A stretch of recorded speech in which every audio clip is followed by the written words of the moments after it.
Millionaire slapped his wife during a luxury cruise. "You are a disaster of a woman, not at my level," he shouted at her in front of everyone. Minutes later, she said something that left him in tears, and everyone was speechless. The crystal glasses clinked, and the sound of elegant laughter filled the main hall of the cruise ship. The air was thick with the scent of expensive perfumes and the smooth notes of live jazz. Women in stunning dresses glided between businessmen in tailored suits, exchanging smiles and rehearsed pleasantries. Jessica Williams, wrapped in a blue silk dress that clung to her body like a second skin, seemed to belong to this world, a jewel among many, dazzling yet calculated. She smiled beside her husband, Robert Louis, as he shook hands and exchanged words of power and influence. With his perfectly combed hair and a gold watch gleaming under the soft light of the chandeliers, Robert was the living image of success. He shined. And by association, Jessica was expected to shine too. "Jessica, darling, come here." His tone was sweet, but there was no tenderness in those words. It was an order disguised as kindness. She stepped closer, adjusting the automatic smile on her face. "Yes, love." Robert placed a firm hand on her waist, guiding her toward a group of Japanese investors with whom he was negotiating a new multi-million-dollar contract. "This is my wife, Jessica, an exceptional artist." The men smiled and nodded politely, but the conversation quickly returned to numbers and financial projections. Jessica stood there, motionless, listening without interest, like a decorative statue whose only purpose was to beautify the space. After a few minutes, her gaze drifted across the room. She observed other women in similar roles, wives adorned like trophies, smiling next to powerful businessmen. When Robert noticed her distant gaze, he squeezed her arm, almost imperceptibly, but firmly enough to cause discomfort. "Pay attention," he murmured through clenched teeth. "Sorry," Jessica whispered, feeling her face flush. A waiter passed by offering champagne, and she quickly grabbed a glass to calm her nerves. But the taste of the drink did nothing to ease the lump in her throat. The party continued, but Jessica felt trapped in a bubble of isolation. "So, Jessica, what do you think of this international expansion project?" one of the investors asked during a rare moment when the conversation shifted to her. She hesitated for a second, but tried to respond politely. "I believe it's a promising idea, especially if the emerging market for sustainable technology is explored." The silence that followed was awkward. Robert let out a forced laugh and placed a hand on her back. "Oh, my dear is learning about business, but she's still getting familiar with it. Art is really her forte." The investors chuckled along with him, and Jessica wished she could disappear. His touch on her back now felt like a constant reminder of who was really in control. Hours later, as the cocktail party dissolved into more casual conversations, Jessica managed to slip away to the upper deck of the ship. The night air was cool, and she took a deep breath, trying to release the tension that had built up inside her. The sound of the waves against the hull was almost therapeutic, but she knew this peace wouldn't last long. "Jessica." She turned at the sound of his voice. Robert stood in the doorway, his face partially shadowed, but his eyes glinted with something she knew all too well: irritation. Without saying another word, he gestured for her to follow. Like a puppet pulled by invisible strings, she obeyed. In the presidential suite, the soft lights illuminated the luxurious space decorated with marble and leather furniture. But the opulence only made the room feel more claustrophobic. As soon as the door closed behind them, Robert turned to her, his charming smile vanishing. "Do you know what you did down there?" Jessica frowned, confused. "I just answered a question." "Exactly, and you did it disastrously." He took a step forward, his presence dominating the space. "Don't you understand that your only role is to support me?" Not to make a fool of yourself by giving opinions where you're not wanted. I was just trying to help, she said, her voice trembling. You didn't help. His voice was now cold, cutting. You made me look like a fool. They were laughing at you. She felt her eyes fill with tears, but she fought to hold them back. She couldn't cry, not in front of him. Robert, I didn't mean... The slap came fast, cutting through the air with a sharp crack. The impact snapped her head to the side, and she raised a hand to her face, the metallic taste of blood forming on her lips. For a moment, the world seemed to spin around her, but the silence in the room was even more deafening. You're a disaster of a woman, Robert hissed, gripping her arms. Without me, you'd be nothing. Nothing, Jessica. She tried to pull away, but he tightened his grip, leaving marks on her skin. His gaze was like ice. I made you. You owe me everything. Inside her, something began to crack. It wasn't a new pain. She had been humiliated before. But this time, there was something different. A flicker of anger mixed with deep exhaustion. Robert released her abruptly, and she fell onto the edge of the bed. He ran a hand through his hair and took a deep breath, as if trying to calm himself. Tomorrow you'll behave properly. No more trying to be clever. Without waiting for a response, he walked into the bathroom and locked the door. Jessica sat there motionless, her cheek still stinging from the slap. When she finally stood and walked to the mirror, she saw the red mark on her face, but that wasn't all she saw. For the first time, she didn't just see the fragile, submissive woman Robert had tried to create. Behind the tears, there was a spark of something different, resistance. And in that moment, something inside her began to change. The silence of the bathroom was suffocating. Only the distant sound of waves crashing against the hull of the ship filled the space, but it wasn't enough to calm the storm inside Jessica. She stared at her reflection in the mirror, observing the reddish mark on her cheek. The slap still stung, but the deeper pain came from something she couldn't touch with her hands. With trembling fingers, she ran her hand over her face, as if she could erase the mark. It didn't work. It never worked. The red face in the mirror was a portrait of what she felt inside. Years of emotional control, humiliations disguised as advice, and the slow destruction of the woman she used to be. Taking a deep breath, she tried to push down the knot in her throat. She couldn't cry. She had shed too many tears for a man who only knew how to strip away everything beautiful about her. But no matter how hard she tried, the memories crept into her mind, like ghosts whispering in the silence. She remembered how it all began. Years ago, when she met him at an art exhibition, Robert was the man who seemed like he had stepped out of a fairy tale, charming, confident, and incredibly persuasive. He praised her paintings with an intensity that made her believe he saw her in a way no one else ever had. At first, he seemed to want to take her to the top, encouraging her career and introducing her to influential people. You have a unique talent, Jessica. The world needs to see you, he had said, his eyes sparkling.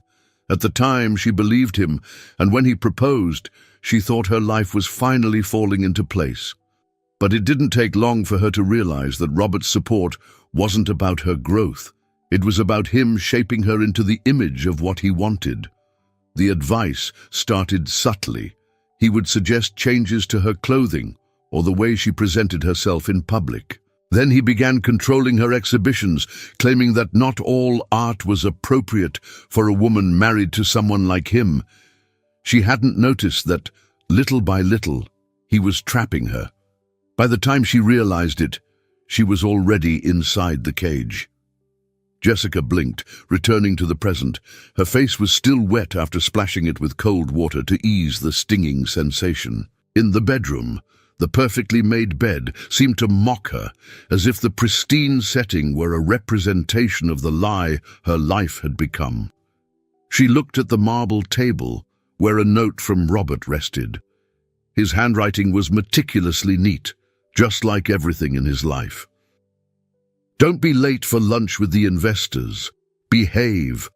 Jessica crumpled the note in her hand, feeling the anger rise like a wave ready to crash. She threw the note into the trash and walked out onto the suite's balcony, where the fresh sea air wrapped around her.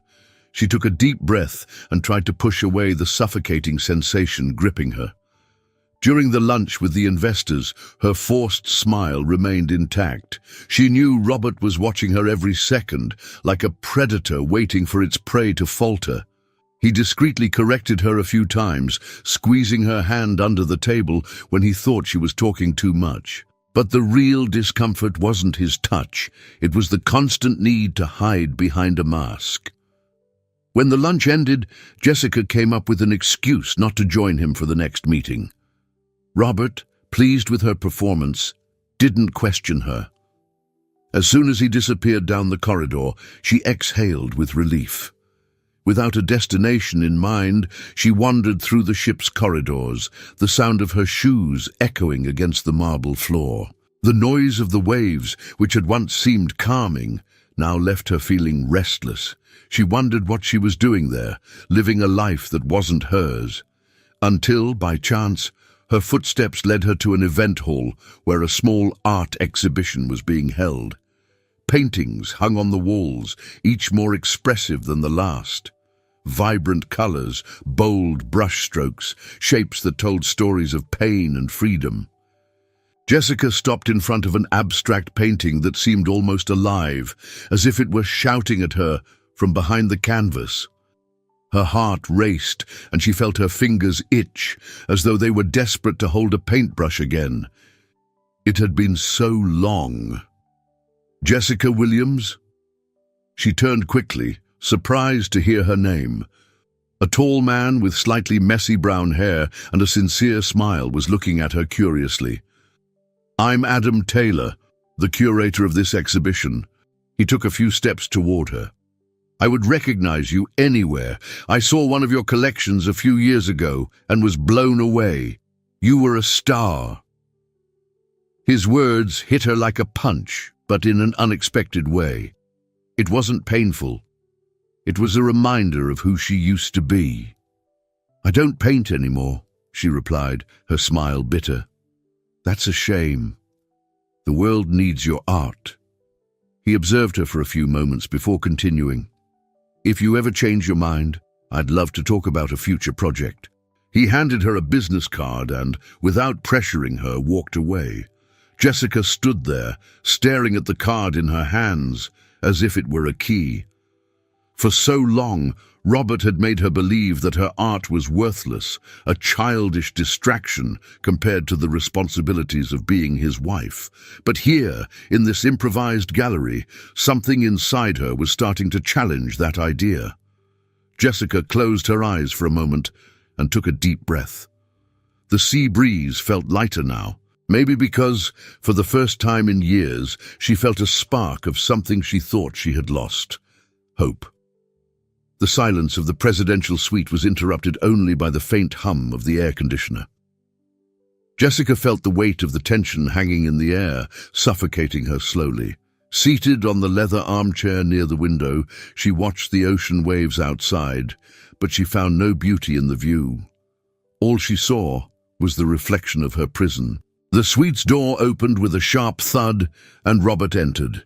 His impeccable suit was slightly wrinkled, a rare sign that he wasn't in the best mood.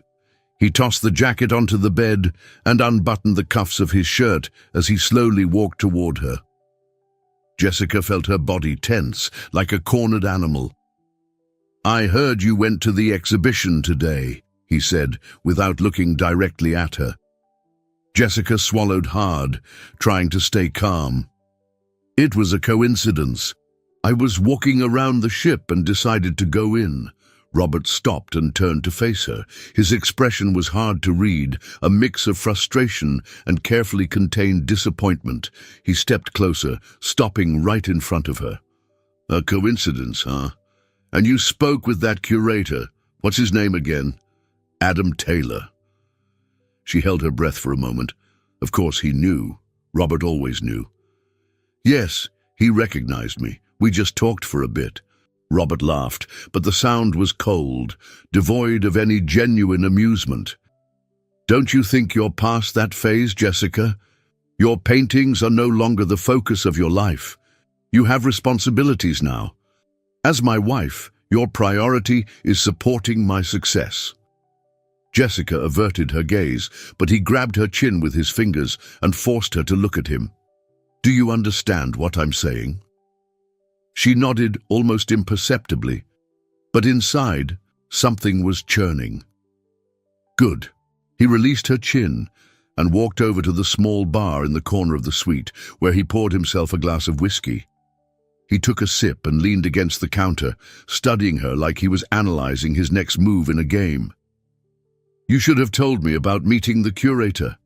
Why? The question slipped out before she could stop it. Robert frowned, as if her defiance was a personal insult. Because we don't keep secrets from each other. That's not what couples do. Her stomach turned. That word, couple, felt like a cruel joke. Before the conversation could continue, his phone buzzed on the table. Robert picked it up and quickly checked the message. Get dressed. We have dinner with the investors in half an hour. Jessica nodded silently and went to the closet, where she pulled out a long burgundy satin dress. She knew she couldn't afford to make a mistake. Any misstep, any inappropriate choice, would give him another reason to criticize her. When she returned to the bedroom, Robert was already waiting by the door, eyeing her from head to toe. He didn't say anything, but the satisfied look in his eyes indicated that she had passed tonight's test. The cruise ship's restaurant was an overly luxurious setting. Crystal chandeliers, tables covered in linen cloths, and impeccably dressed waiters serving exquisitely decorated dishes. Jessica sat next to Robert, and the conversation with the investors began immediately. They discussed expansion strategies, acquisitions, and international partnerships. Jessica listened silently, as she always did. But tonight, her mind was elsewhere. She thought about her conversation with Adam, about the sincerity in his voice when he praised her art. She thought about how, for the first time in years, someone had made her feel seen again, something Robert hadn't done in a long time. The idea of reclaiming her independence seemed more appealing than ever. Suddenly, Robert's voice pulled her out of her thoughts. Jessica, what do you think about this? She blinked, bringing herself back to the table. She had no idea what they were talking about. She felt the weight of everyone's gaze on her, especially Robert's, which burned like a hot coal. Sorry, I think I got distracted for a moment, she said, with a forced smile. Robert laughed, but there was something cruel hidden behind the sound. Ah, my wife is probably still thinking about art. She tends to get lost in those things. The men around the table chuckled, but Jessica wanted to sink into the floor. Her face burned, but she kept the fake smile plastered on. After dinner, as they returned to the suite, the silence between them felt like a storm about to break. As soon as they entered the room, Robert closed the door and looked at her with icy eyes. You humiliated me tonight. Jessica stopped in the middle of the room, her high heels sinking into the soft carpet. I didn't mean to, but you did. He took a few steps toward her. I asked for one simple thing, to support me. It's not too much to ask, Jessica. She felt the anger rising in her chest. Why did everything always have to revolve around him? Why couldn't she make a mistake without being crushed for it? I already do everything you ask, she said, trying to keep her voice steady. Robert let out a short, bitter laugh. Then stop acting like you're doing me a favor. He walked over to the small table near the window and picked up a glass of wine. After taking a sip, he pointed the glass at her.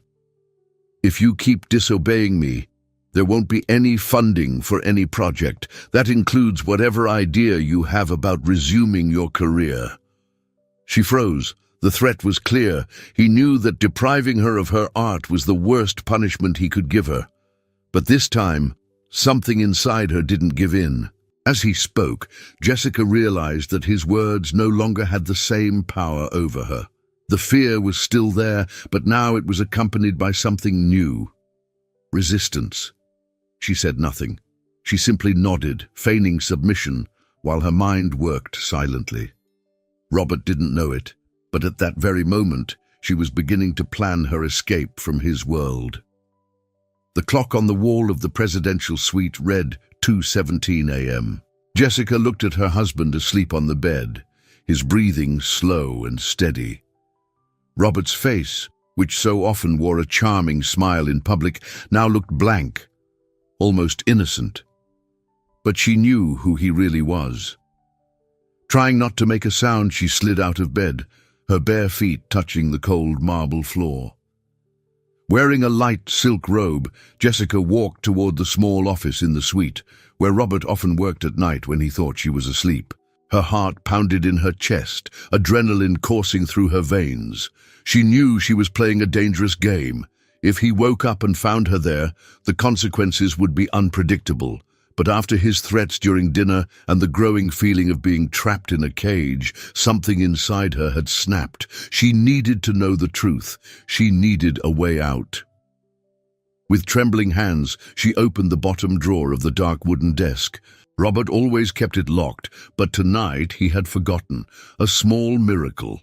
Inside, neatly organized folders and a laptop rested, as if they contained nothing more than ordinary business documents. Jessica pulled out the first folder and carefully opened it. At first, everything seemed harmless: financial reports, partnership contracts, and client lists. But as she flipped through the pages, she began to find references to an operation called Kraken. The name appeared in different documents, but the content became more disturbing with each page. There were spreadsheets detailing international transfers of large sums of money, supposedly justified as investments, but linked to shell companies. She found records of bank accounts in tax havens, coded numbers, and printed emails with carefully disguised language. But it didn't take long for the layers to start unraveling. The money transfers were connected to drug trafficking, arms deals, and possibly human trafficking. Among the list of recipients were names of influential politicians, businessmen, and even members of law enforcement. Jessica's stomach churned. Robert wasn't just a powerful man. He was deeply involved in illegal activities that went far beyond anything she could have imagined. Still trembling, she pulled her phone from the pocket of her robe and began taking pictures of every page. She photographed contracts, bank statements, and emails, anything that could serve as evidence. She knew she had to be quick. One particular sheet caught her attention: a list of coded names and dates. Several notes were highlighted in red pen, and next to many of them was a single word: bribe. She even photographed the covers of the folders to ensure she missed nothing. When she was done, she carefully placed everything back where it belonged and closed the drawer. She returned to the suite. Robert was still asleep. For a moment she felt a pang of guilt, but she quickly pushed it away. She wasn't the one at fault. Back in the bathroom, she locked the door and slid down to the floor, her knees pulled up against her chest. What she had just discovered was too big to face alone. She needed help. After a few seconds of hesitation, she unlocked her phone and opened her contacts list. For a moment she froze, unsure of who she could trust. Who would believe a woman like her, someone the world saw as nothing more than the wife of a millionaire? Then she remembered Edward Morgan. A close friend had mentioned him once, a private investigator who specialized in delicate cases, especially those involving financial crimes. Without thinking too much, she sent a quick message explaining that she needed urgent help and attached some of the photos as proof. She didn't want to risk making a phone call that Robert could trace. After sending the message, another idea crossed her mind: Adam Taylor. He had shown a willingness to help her, even without knowing the details of her situation. And while she didn't fully trust him yet, she knew he could help interpret some of the documents involving art, one of the methods of money laundering mentioned in the papers. She didn't hesitate before sending him a message. Adam replied almost immediately, suggesting they meet discreetly at one of the ship's bars that stayed open all night. Minutes later, Jessica walked down the ship's silent corridors, keeping her head down and her steps steady. The ship felt like a labyrinth at this hour of the night, but she eventually found the bar he had mentioned. Adam was seated at one of the tables near the window, his hair slightly messy and a cup of coffee in front of him. When she approached, he looked up and immediately noticed the tension on her face. "Are you okay?" Jessica shook her head, quickly sitting down next to him. "No, I'm not. I need your help." She pulled out her phone and showed him the photos she had taken. Adam scrolled through the images, his brow furrowing as he read the information. "This is serious," he murmured, looking at her with a grave expression. "Very serious." "I don't know what to do," Jessica confessed, her voice trembling. "I need to get out of this, but he controls me. I have nowhere to go." Adam held her hand for a moment, a gesture of comfort she hadn't expected. "You're not alone. We can do this together." A wave of conflicting emotions washed over her. On one hand, she was terrified of what she had discovered and the possible consequences. On the other, the fact that someone believed her and was willing to help brought a small sense of relief. "If he finds out I went through his documents, we won't let him find out." Adam's gaze was steady. "But you need to be careful. What you've found is more than enough to bring him down, but it's also dangerous. People like him don't go down without a fight." Jessica nodded, feeling the weight of reality pressing down on her, but at the same time there was a spark of determination growing inside her. For the first time, she knew she didn't have to face everything alone.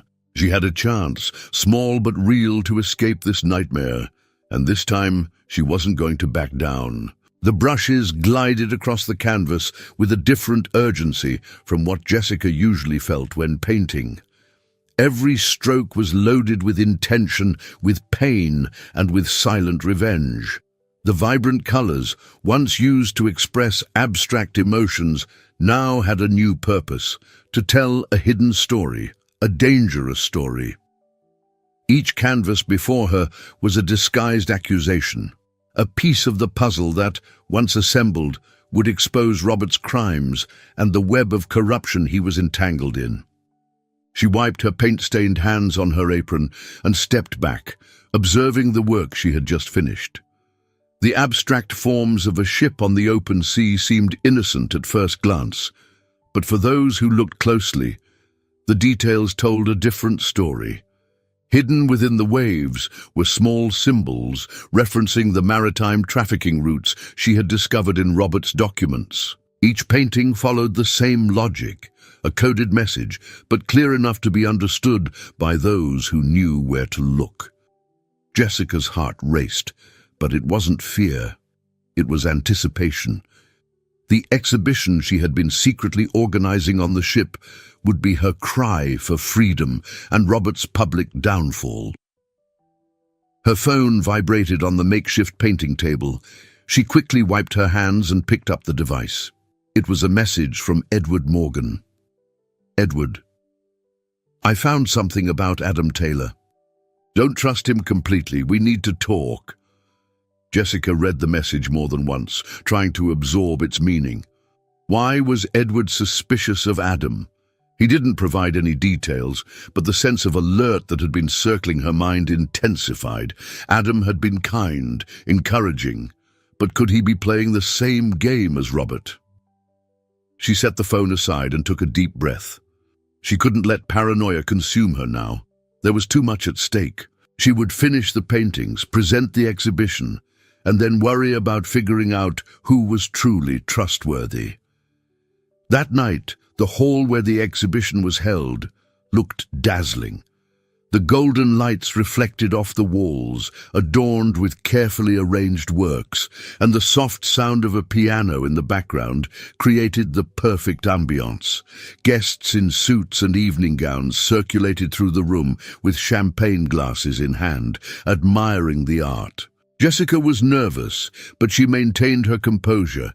Dressed in a long black gown with thin straps, she walked through the hall as the confident host everyone expected her to be. Robert, as always, had no clue about her real plans. He thought the exhibition was just an unimportant artistic whim, a distraction that posed no threat to his image. But tonight, Jessica knew, everything would change. When the journalists began arriving, she noticed that their attention was on the artwork, but also on the right questions. Edward had done his part. Renowned journalists, specialized in investigations, were present, and the murmurs grew with each new canvas observed. Some pieces, like the one featuring the ship, had already drawn attention. A journalist approached her with a curious look. "Is there a hidden narrative in your work?"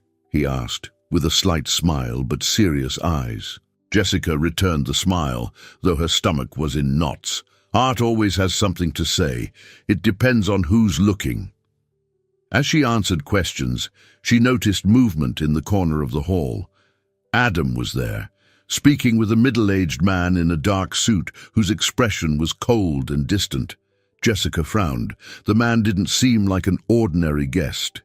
His posture was tense, as if he were there on business, not to appreciate art. Adam looked uncomfortable. He gestured discreetly, but the man maintained a firm gaze, as if he were making demands.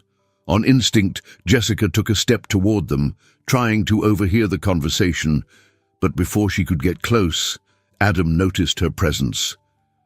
Their eyes met for a brief moment, and he quickly ended the conversation, walking away from the man and toward her.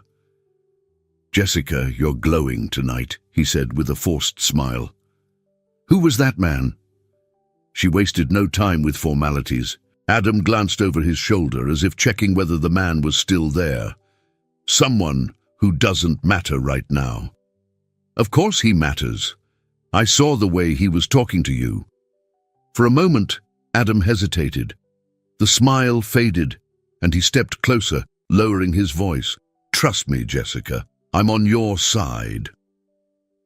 The words were meant to be reassuring, but they weren't. There was something in his tone that didn't feel convincing, and the memory of Edward's message pulsed in her mind like an alarm. Before she could press him further, one of the journalists called her name, and she was forced to step away. As she answered questions, she couldn't stop thinking about the conversation she had witnessed. Her plan was in motion, but with every passing minute, she felt the pieces around her shifting in ways she couldn't control. By the end of the exhibition, as the guests began to disperse, Jessica slipped out of the hall and walked onto the ship's deck. The cold night wind bit at her skin, but she didn't care.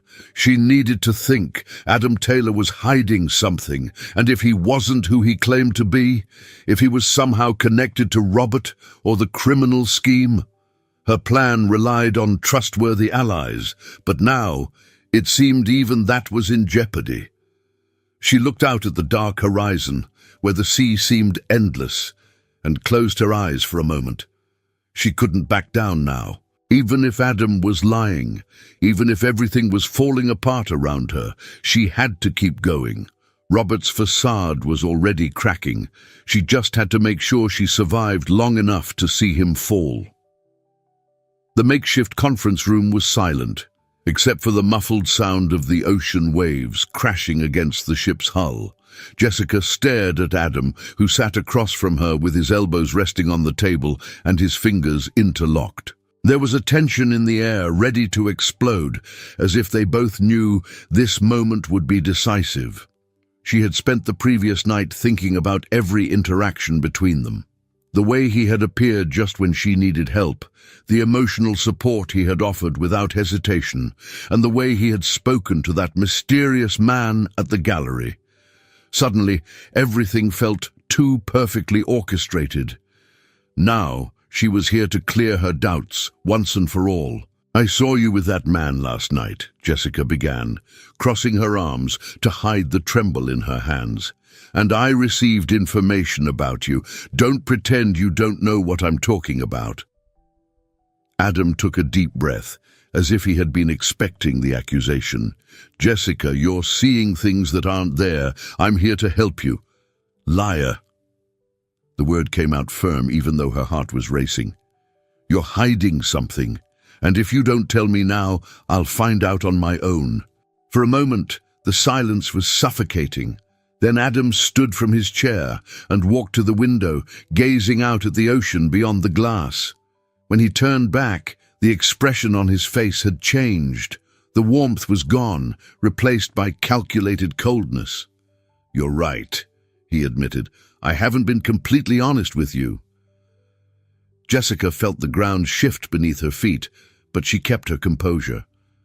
"Then tell me the truth." Adam walked slowly back to the table, placing his hands on it and leaning forward. "I'm part of the council. It's a powerful organization, yes.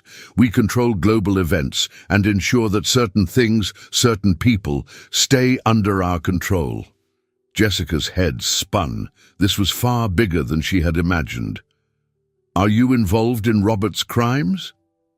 He hesitated. "Not directly, but the council operates in many sectors, including some of the operations your husband is involved in. And now, because you've started digging where you shouldn't, you're on their radar. Jessica, you have no idea what you're up against." "I know exactly what I'm up against," she shot back. "I've seen the documents. I have enough evidence to dismantle this operation." Adam let out a short, bitter laugh. "Do you really think they'll let you walk away alive with that evidence? The council doesn't work like that. They don't tolerate risks." "So, you're here to silence me too?" Jessica asked, taking a step back. "No." His voice was low, almost a whisper. "I'm here to try to save you. That's why I approached you. I wanted to make sure you didn't do anything that would put your life in danger. But now, things have gone too far." A wave of anger mixed with desperation washed over Jessica. She had trusted him. He had made her believe he was on her side, but in the end, it was just another form of manipulation. "You betrayed me," she said, her voice cracking. "I tried to protect you," Adam insisted, "but now there's no going back. The council is already in motion. They've activated Project Resurrection." Jessica frowned. "What is that?" Adam held her gaze for a long moment before answering. "An operation to eliminate all threats, and you're at the top of the list." His words hit her like an avalanche. For a moment, everything around her seemed to spin. She wasn't just being hunted for the evidence. They wanted to destroy her. Without wasting another second, Jessica pulled her phone from her pocket and backed toward the door. "You're not going to stop me." "Jessica, wait!" Adam called after her, but she was already running down the ship's corridor. Her footsteps echoed against the metallic walls as she descended staircases and passed by unsuspecting passengers. The air was cold, and with every deep breath, her lungs burned. She knew Adam might try to follow her, but she didn't look back. Finally, she reached a storage area where she knew she could hide for a while. Leaning against a wall, her heart pounding, she pulled out her phone and dialed Edward Morgan's number. He answered on the second ring. "Jessica? I need you now. They know what I found. They're going to kill me." "Calm down," Edward said, but there was urgency in his voice. "Where are you?" Jessica gave him the approximate coordinates of her location on the ship. Edward promised to find her within minutes and told her not to move. As she waited, her hands trembled so badly she almost dropped the phone. She looked around, expecting to hear hurried footsteps behind her at any moment, but the corridor was silent. Moments later, Edward appeared. He was wearing a thick coat and a cap, as if trying to avoid drawing attention. When he saw her, he ran toward her and grabbed her shoulders. "Are you okay?" Jessica shook her head. "Adam is part of this. He was lying the whole time." "I know," Edward replied. "I've been investigating him. The council is bigger than I thought, but we have a chance to bring them down. You still have the photos, right? Yes. Good. Now, we need to get you off this ship before they figure out where you are. Edward took her hand and led her quickly through the corridor. Jessica knew the danger wasn't over. It was just beginning. But at that moment, something inside her shifted. It wasn't just fear anymore. It was the certainty that no matter how terrifying things became, she would no longer be a passive victim. She was going to fight. The ocean wind hit Jessica's face as she and Edward walked quickly across the lower deck of the ship. The sky was dark, starless, as if the world around them was bracing for the impending storm. The plan was in place, but every second felt fragile, ready to collapse with the slightest mistake. "We need to move fast," Edward said, glancing around to make sure they weren't being followed. "Do you have any idea how much time we have before Robert finds out what's happening?" Jessica gripped the small flash drive in her hand. On it, she had stored all the evidence she had gathered: financial documents, lists of bribes, trafficking evidence, and information about the council. It was a bomb waiting to explode. "Not long," she replied. "Robert isn't stupid. If he doesn't know already, he'll find out soon." And Jessica was right. At that very moment, Robert was pacing furiously around the presidential suite, scanning her phone records, which he had easily accessed. The discovery that his wife was involved in a plot to publicly ruin his reputation had sent him into a blind rage. He threw the phone against the wall, shattering it into pieces. "Find her!" he shouted at his private security team, two large men in black suits. "I want my wife brought back here before she does something stupid." The men left immediately, starting their search across the ship. Robert took a deep breath, trying to regain his composure. This wasn't just about power, it was personal. Jessica was his, and the thought of losing her, or worse, being humiliated by her in public, was intolerable. Meanwhile, Jessica and Edward had found a small, empty storage room where they could hide temporarily. Edward pulled a laptop out of his bag and began checking the files on the flash drive to ensure everything was intact. "Once this goes public, there's no way they can cover it up," he said, his eyes scanning the information on the screen. "How are we going to release it without getting intercepted?" Jessica asked, biting her lower lip. "That's where Sophie Mitchell comes in," Edward replied. "She's in the main hall, getting ready to speak with the press. Sophie is prepared to hand over the evidence during the live event. She just needs you to give her the green light." Jessica blinked, surprised. "Sophie? She knows about Robert and the council?" "Yes," Edward confirmed, closing the laptop. "She's married to Daniel Mitchell, one of Robert's business partners. And like you, she's lived under the control and abuse of a powerful man. But unlike you, she's been gathering information for a while now. When I told her what we discovered together, she didn't hesitate to help." A few minutes later, Edward led Jessica to a private room where Sophie was waiting.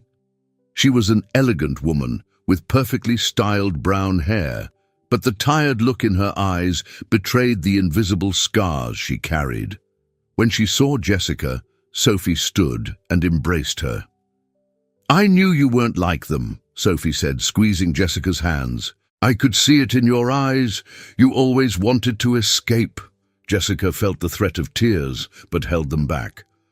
"I didn't know you were trapped in this too."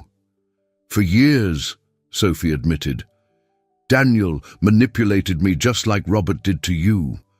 But now, this is our chance to bring them down, together." They sat around the table as Edward laid out the final details. The idea was simple, but risky. During the live event in the main hall, Sophie would use the projection system to display the evidence on the screens throughout the room. The journalists, many of whom already suspected something important would be revealed, would broadcast everything live. The plan relied on precision. There was no room for error. "Once the evidence is shown, the police, who have already been alerted, will take action," Edward explained. "Robert won't have a way out.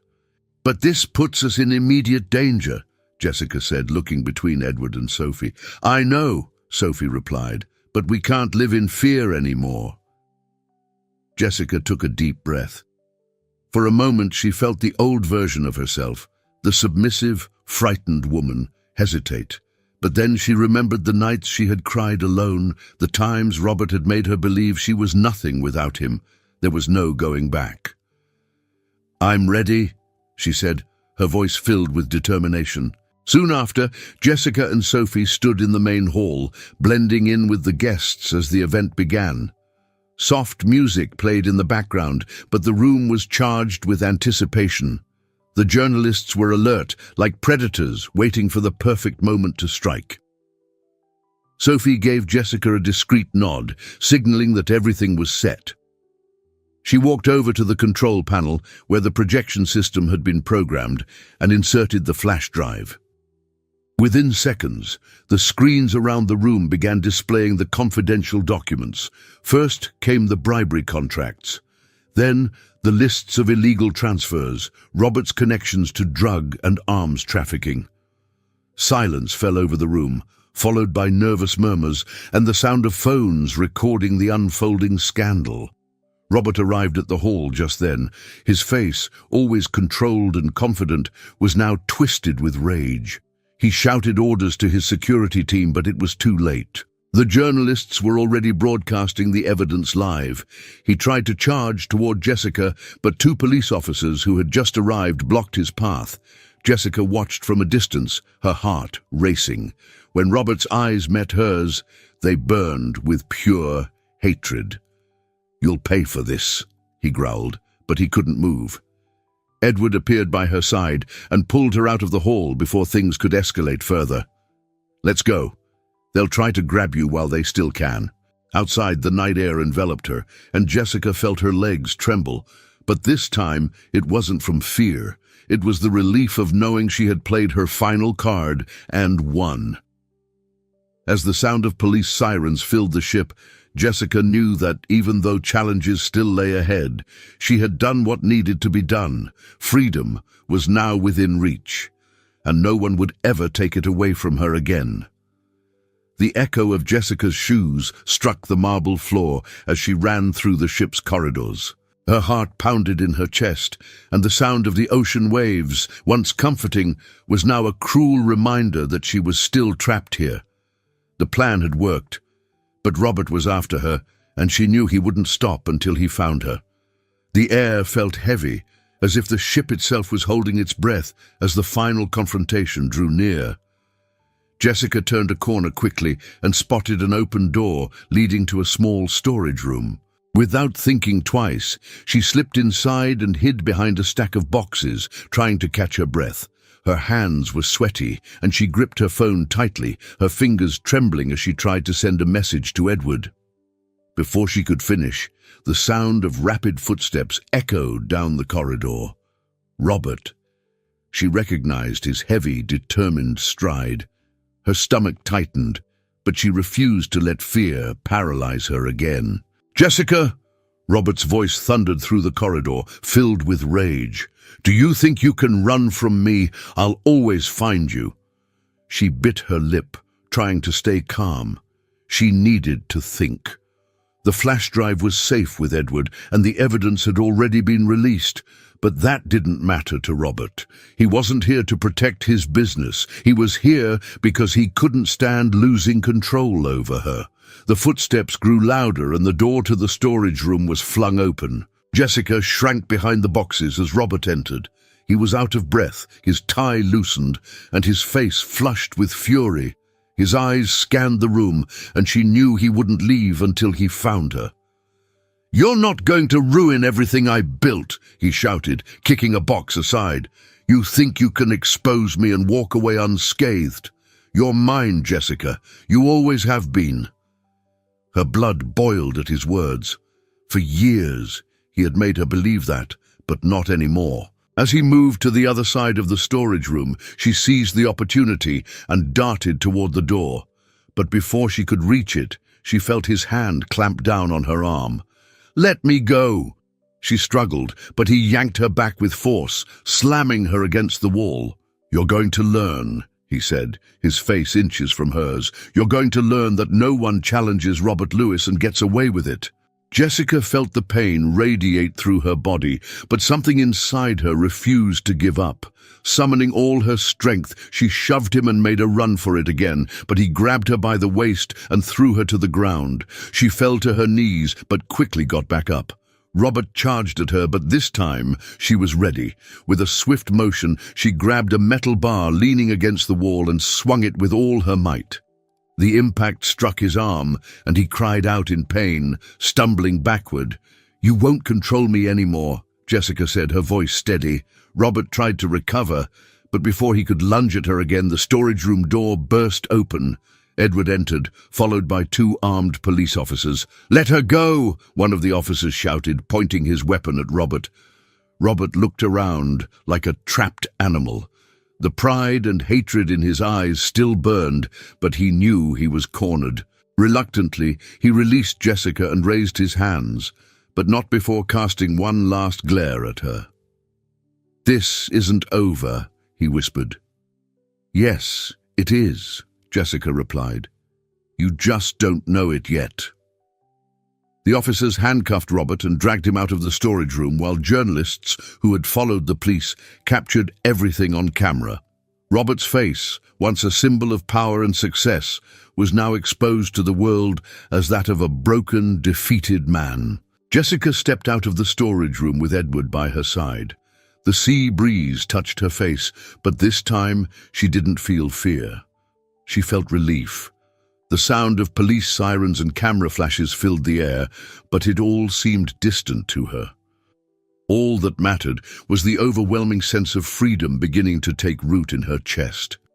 She looked at Edward, who gave her an encouraging smile. "You did it." "Not alone," she replied. "Thank you." Later, alone in her cabin, Jessica allowed herself to cry. But they weren't tears of despair. They were tears of relief. Years of pain, control, and silence had finally come to an end. The world knew the truth, and Robert would pay for the crimes he had committed. She was no longer his prisoner. Months later, Robert Lewis's name dominated international headlines. The evidence gathered by Jessica and Sophie had taken down the empire he had built. Robert and his accomplices were in prison, and the weakened council was under global investigation. Now, living in a distant country, Jessica walked through the halls of an art gallery. Her paintings were displayed everywhere, but this time, they weren't just expressions of emotion. They were testimonies of her resilience and her fight for freedom.